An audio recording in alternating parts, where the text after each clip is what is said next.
what we actually wanted to focus on was where girls were leading.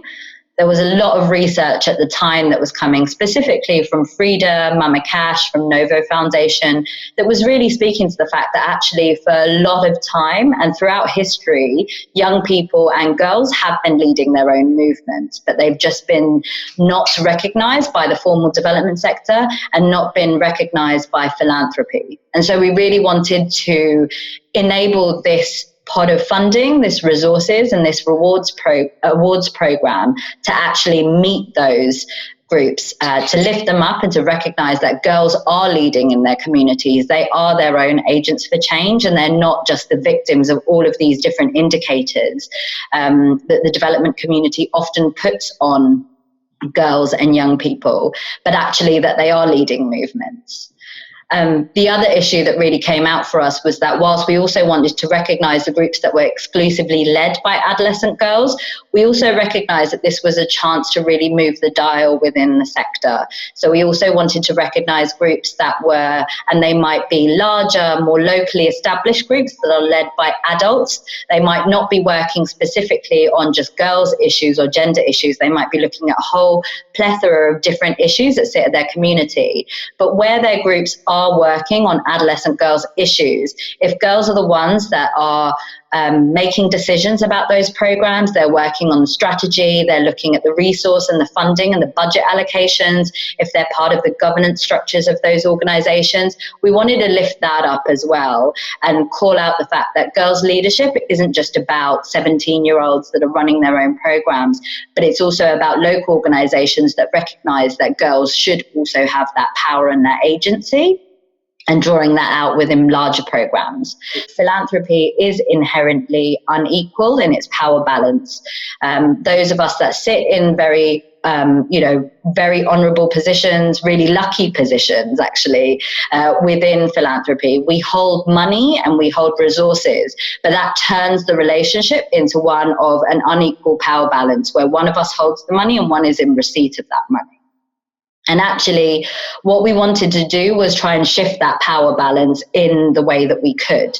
We asked organizations that rather than just providing expressions of interest or application forms and supporting documentation, that's really for us as funders who have those resources and that understanding to hand to assess.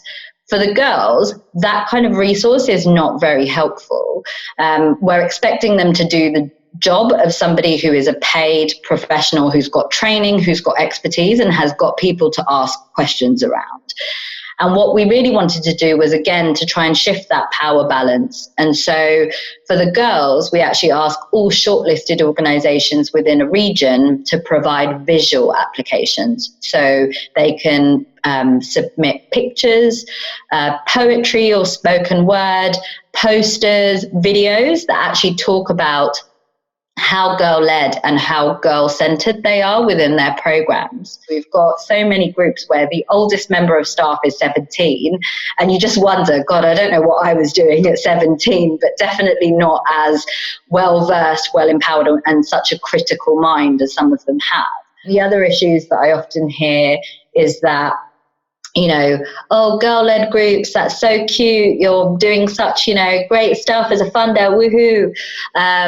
And actually, the work that we're doing and the work that not even we're doing, the work that the groups on the ground are doing are just as poignant, they're just as serious as what any other human rights defender around the world is doing or development professional around the world is doing. And actually, I would challenge people who think it's cute by thinking about the additional layers of injustice that sit on young people. We've got so many groups who are working in very difficult contexts, Chechnya, Russia, El Salvador, Afghanistan. These are contexts where the work that is even happening around gender equality has severe ramifications, both from the state and from very powerful forces within the country that are affecting human rights groups that are working on these issues. But add onto that the layer of being a young person who's actually part of that struggle and part of that movement because of the identity that they hold. They are refusing their child marriages often against their family. They are holding their identity, whether that's queer, lesbian, trans, gay, within those communities, again, not being able to disclose those to their parents or to their families or those closest to them. And so the levels of security concern that then happen for those girl-led, youth-led, child-led movements is even more serious, I would say, than so many others that are working in the space that are adults, that have legal autonomy, that have financial, economic autonomy. These young girls have curfews. I've been on calls with some of them where, you know, they want to share their voice. They've won international awards. One of them, I remember, was chosen as being a Teen Vogue Shero of the Year. And yet she couldn't share that news with anyone in her community or her family apart from the girls in their movement, because her family did not know that she was queer. And she was 16 at the time of doing that. So when you add on to that the security concerns of the state, of opposing forces to the work that they're doing in, plus the fact that they face problems in just their movements. They have to be at school. They've got a few hours and then they have to be home for their curfew times and back with their families. And they've only got those couple of hours to connect with others that are facing similar levels of issues, of injustices, of problems that they're facing.